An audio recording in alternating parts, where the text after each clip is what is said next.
ఇవాళ మీరు కాంగ్రెస్ పార్టీ యొక్క మొత్తం చరిత్ర చూసుకున్నట్టయితే మండల్ కమిషన్ రిపోర్ట్ వచ్చినప్పుడు వారి అధినేత రాజీవ్ గాంధీ గారు పార్లమెంట్ లో నిలబడి బీసీలకు వ్యతిరేకంగా మాట్లాడినటువంటి అంశాన్ని మీరు గమనించవచ్చు.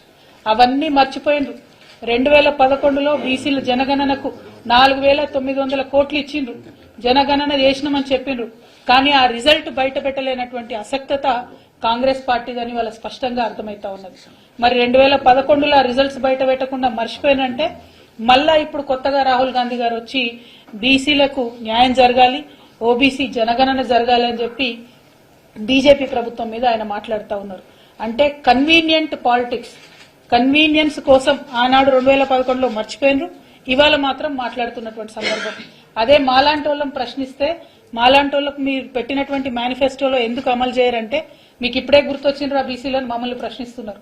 ఇవాళ మేము రాహుల్ గాంధీ గారిని అడుగుతా ఉన్నాం, మీకు ఇప్పుడే గుర్తొచ్చిండ్రు ఆ బీసీలు? మరి మీరు అన్నేళ్ల అధికారంలో ఉన్నప్పుడు 2011లో 4,900 కోట్లు ప్రజల ధనం ఖర్చు పెట్టి మీరు ఎన్యూమరేషన్ చేసినప్పుడు ఆ రిజల్ట్ బయటకు ఇవ్వడానికి మీకేమి ఇబ్బంది వచ్చింది?